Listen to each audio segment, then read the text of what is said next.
journalist has conducted an interview with a major world leader, and the news media are outraged, practically foaming at the mouth with righteous indignation, because apparently that's where we are now in this bizarre clown world we used to call real life. Now, why is the entire news business, term used loosely, so up in arms about a journalist doing journalism?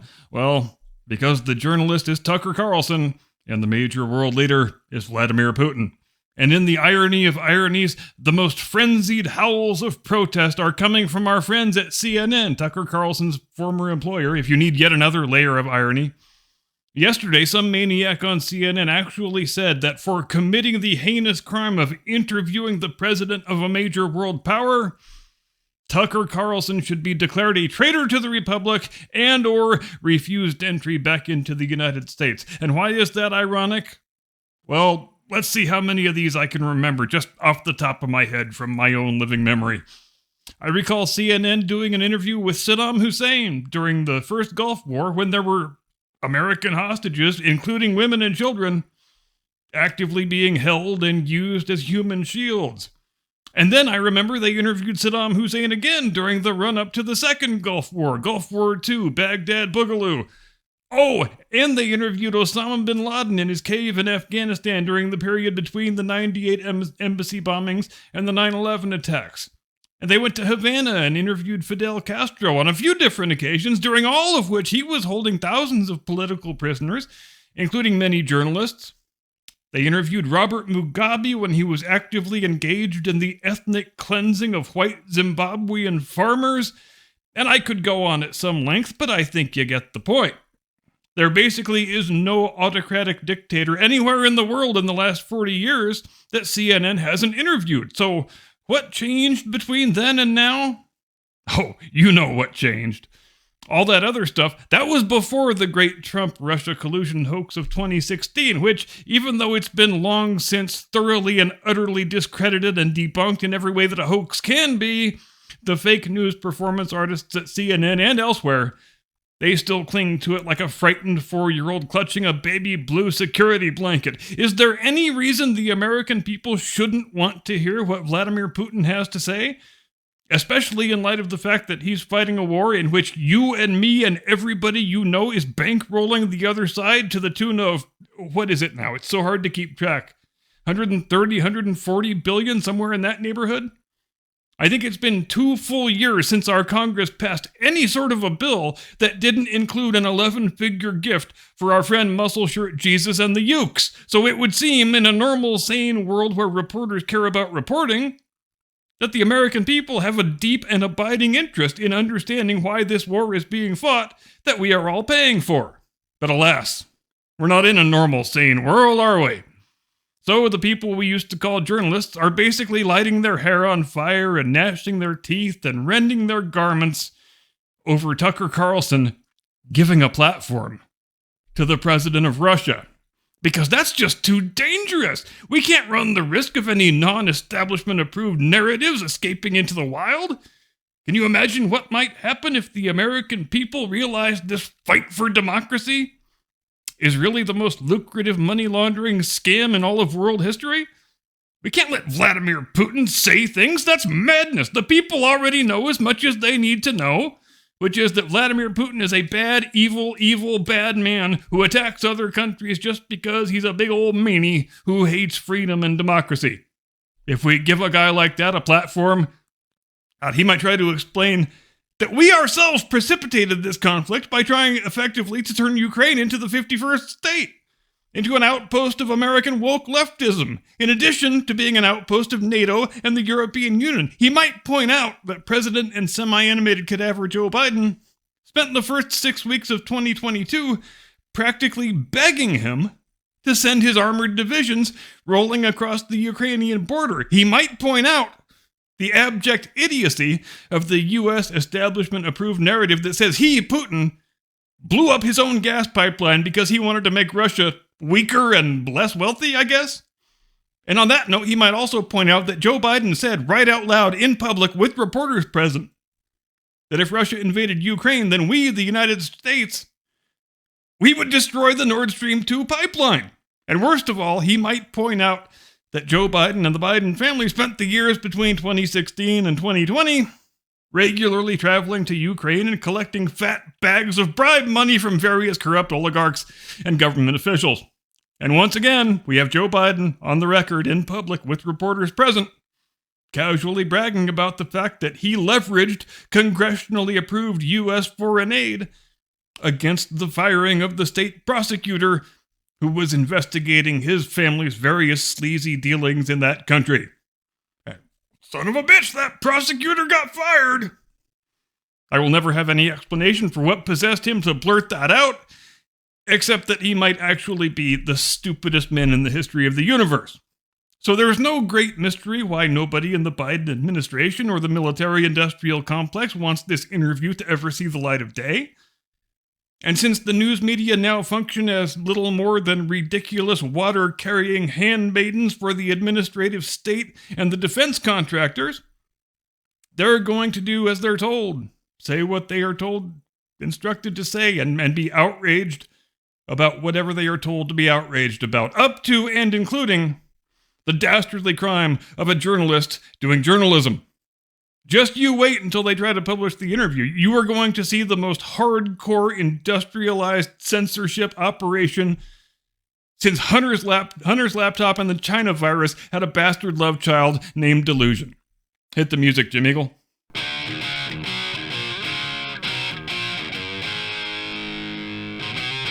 From atop the battlements of Castle Curmudgeon, where, for those of you fans keeping score at home, it is still an official part of YouTube's community guidelines that you are not allowed to have an unapproved, heretical opinion about a border dispute between two former Soviet republics.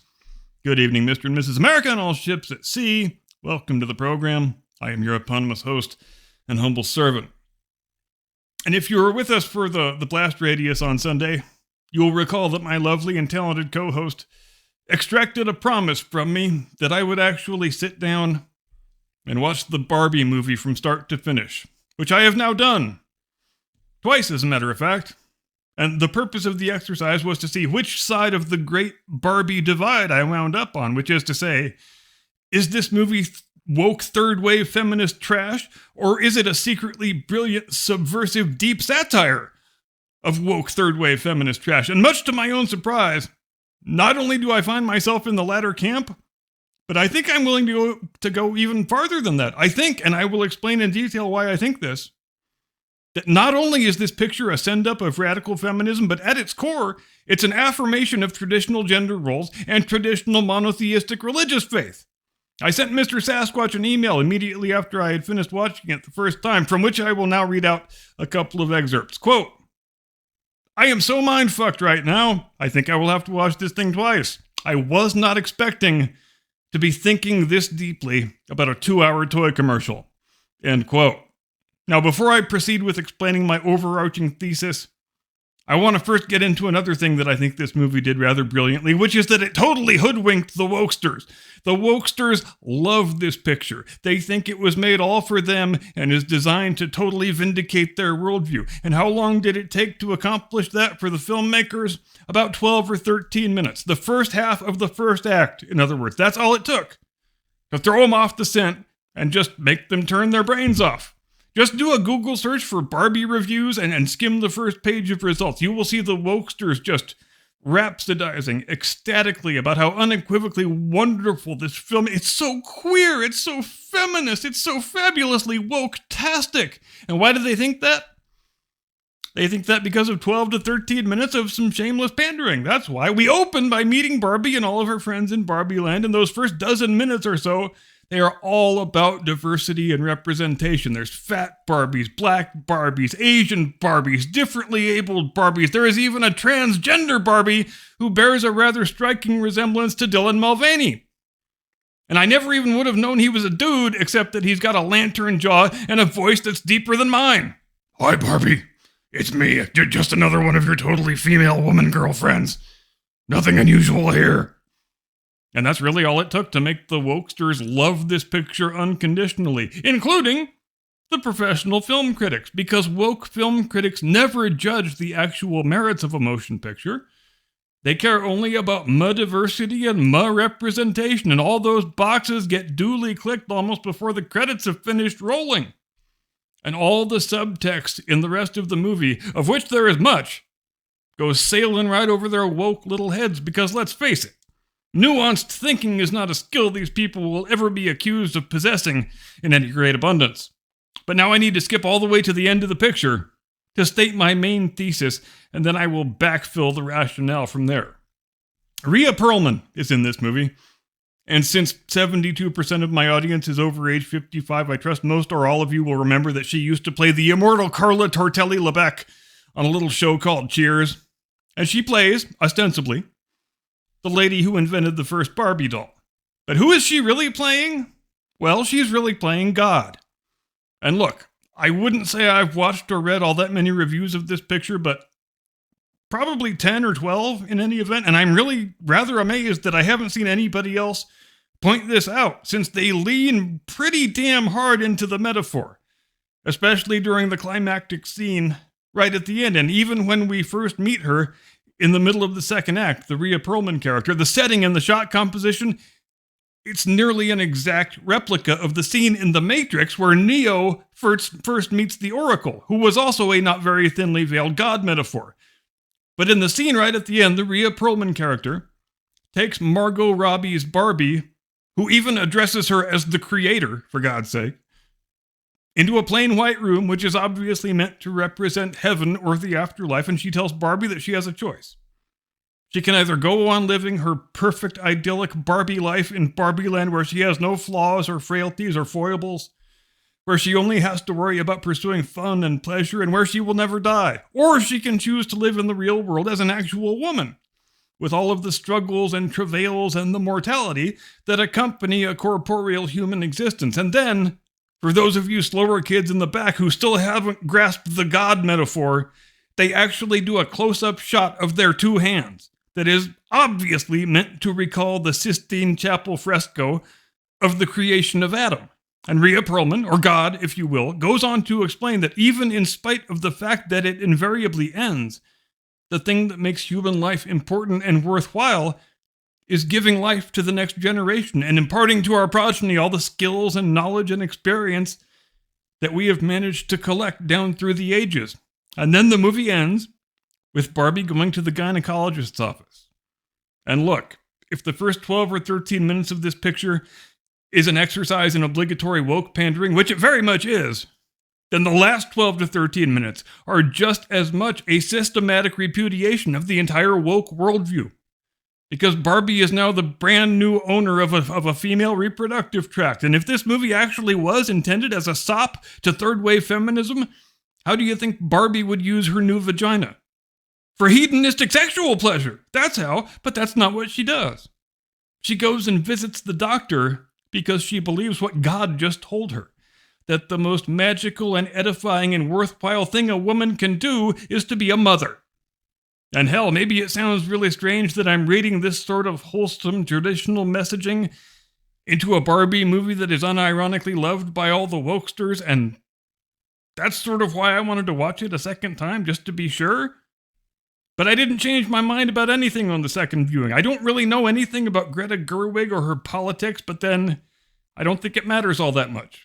This is the movie she made, and I think the conclusion is rather inescapable that it is a defense and an affirmation of everything conservative and traditional that the modern woke left is supposed to revile. And here's where we need to talk about the America Ferrera character. And I freely admit I'm not quite sure what to make of her here, because in real life, America Ferrera is a rather nasty, loathsome, insufferable person. A famous, fabulously wealthy Hollywood celebrity who has lived a life of privilege that most normal people can scarcely imagine, but who constantly moans and complains about how terribly difficult it is being a woman and a minority. And the part of this movie that's received the most commentary and analysis is when America Ferrera goes on a 5-minute-long, obnoxious, neurotic rant about how terrible and difficult it is being a woman. And it sounds, to me at least, exactly like the same whiny, self-pitying bullshit that we constantly hear from America Ferrera in real life. But it goes on so long and it gets so completely over the top that it gets really close to crossing over into self-parody, or even self-mockery for that matter. Especially since her litany of complaints, which she attributes to being externally imposed by the patriarchy, they're all actually things that women impose on themselves and on each other. You can't be too skinny, you can't be too fat, you can't be a tramp, you can't be a prude, you're supposed to be proud of your kids but not talk about them constantly, and so on. And I'm thinking, okay, sure, yeah. I've heard lots of people complain about women that way, but it's never men doing the complaining. It is other women. Because let's call things what they are. Women are more terrible to each other than men ever are or ever could be. The most vicious creature in all of nature is a teenage girl who is pissed off at another teenage girl. Anybody who's spent more than 5 minutes living on planet Earth can tell you that. And here's another way in which I think the Barbie movie, rather than being designed as a vindication of radical feminism, is actually a condemnation of it. Because the America Ferrera character and her daughter, they are both living the lives that radical feminism says they are supposed to live, and they are both completely fucking miserable. The mom is working a dreary middle management job in a dreary cubicle farm at Mattel. She is consumed by nihilistic thoughts of how meaningless and unfulfilling her life is. She probably would be happier as a mother and a homemaker, but women aren't allowed to be mothers and homemakers anymore. That's not how women are supposed to prove their worth in the age of third wave feminism.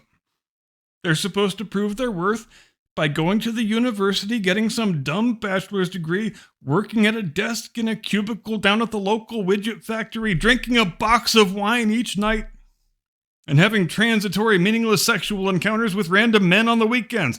That's how women are supposed to spend their childbearing years in the enlightened world of 21st century gender equality. And they're supposed to pretend they like it. And this goes for the daughter, too. The daughter acts exactly like you would expect a young woman to act who spends each day at the public school being steeped in the broth of woke, grievance-based identity politics, which I think would make anybody hopeless and nihilistic. And the mom and the daughter, they don't get along. They can't stand one another. They can barely tolerate to be in each other's presence because they are each so busy living out the script that the world has told them they are supposed to live out. I don't see anything in this movie that I interpret as an unironic affirmation of wokesterism. And who knows, maybe that's my mistake. I'm also very much intrigued by the opening sequence, which it's a lot like what Mel Brooks did with the opening sequence of History of the World Part 1, in that it's a tongue-in-cheek homage to the opening sequence of 2001: A Space Odyssey. And I wonder how many people in the audience even understood what they were seeing. Because in order to have seen 2001 when it first came out, a person today would have to be in their mid-60s at the youngest. So I can't help wondering if that was the director's little way of signaling to the more erudite people in the audience, the ones who actually know cinema history, that there's going to be more to this film than might meet the eye. And then we transition right into a sequence that owes quite a lot to Pleasantville, in which fictional characters in a fictional world are living happy, perfect, seemingly idyllic lives, blissfully unaware that while they think they are living in heaven, they are actually trapped in hell. Now, is it possible I'm completely off base with all this analysis? Yes.